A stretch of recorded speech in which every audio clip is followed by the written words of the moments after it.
Hai, saya Renaldi, dan di sini kami akan membuat tugas video sinematik hukum internasional dari Pak Sintong tentang negara Bhutan. Yap, Bhutan. Untuk mengenal negara Bhutan lebih lanjut, simaklah video kami berikut ini.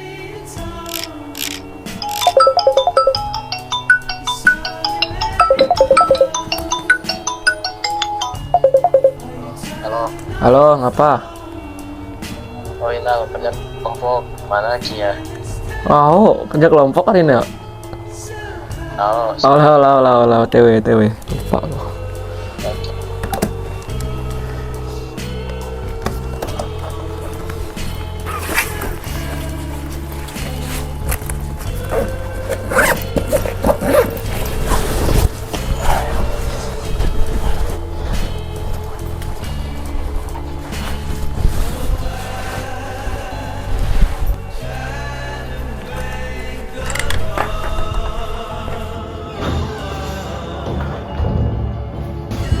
Guys, sorry ya, lupa.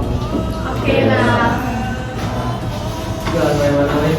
sampai ke bagian materi. Bagian apa? Renal menjelaskan bagian pengakuan. Oh, kalau Ika bagian apa? Kalau aku menjelaskan tentang wilayah. Kalau aku ngejelas bagian penduduk. Kalau aku ngejelasin tentang pemerintahan Bhutan. Kalau aku ngejelasin bagian kemampuan melakukan hubungan internasional. Ini udah ketemu semua kan materinya?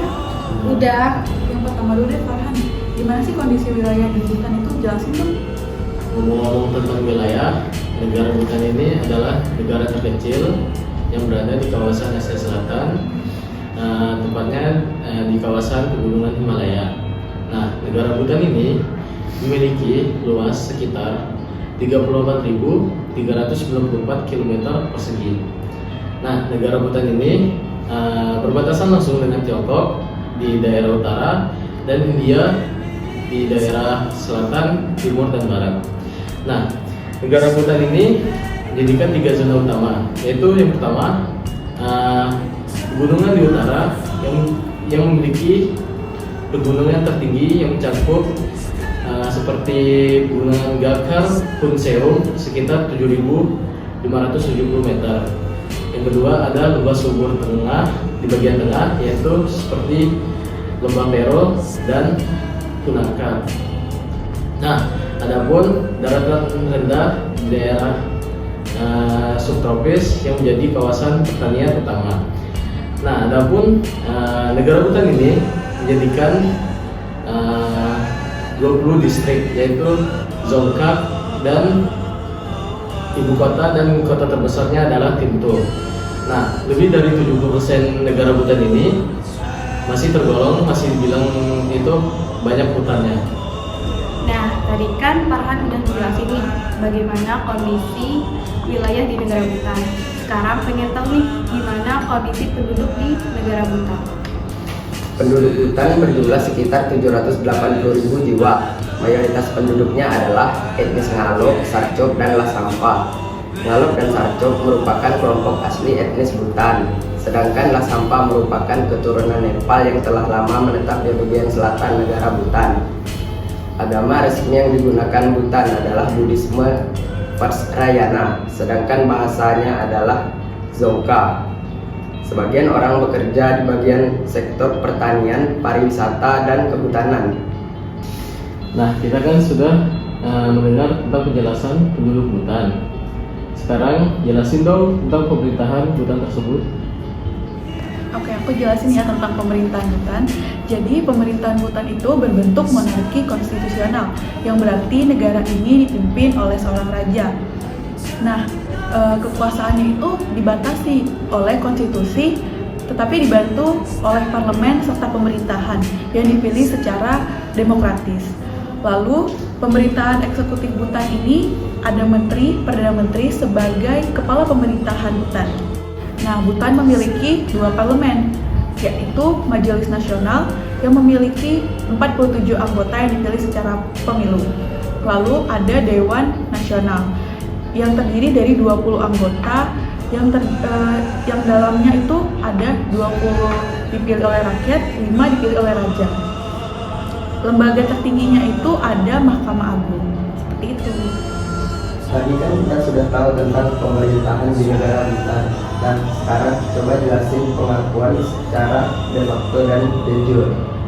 Oke, pengakuan negara Bhutan secara de facto ialah India merupakan negara yang pertama kali mengakui Bhutan secara resmi dengan menandatangani Perjanjian Persahabatan Indo-Bhutan yang telah mengatur hubungan diplomatik dan kerjasama antar dua negara.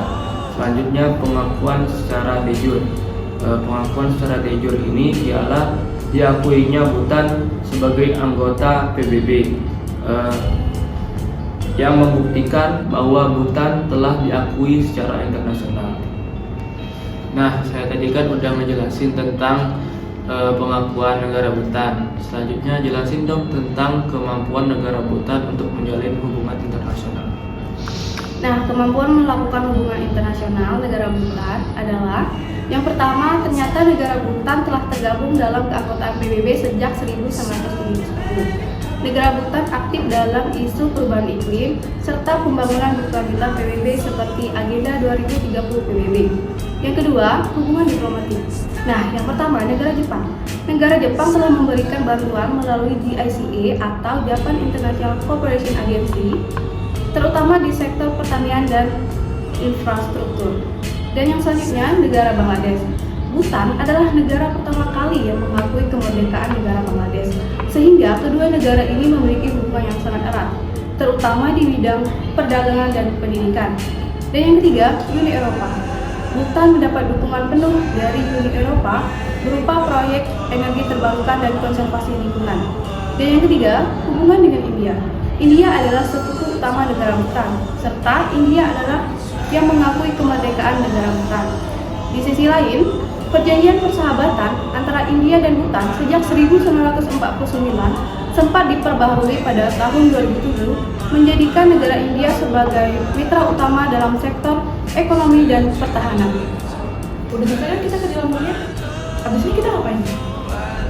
Kalau gitu, pulang yuk. Kok langsung pulang sih?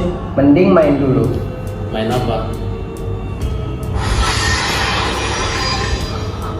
Kok main itu sih? Kalau gitu kita pulang duluan ya. Gak usah lah, mending pulang tidur. Tuh Renal, udah tidur. Woi, bangun woi. Woi, bangun woi. Apa? Pulang. Pulang, yuk pulang. Ya. Ayo pulang. Pulang. Oh, ya.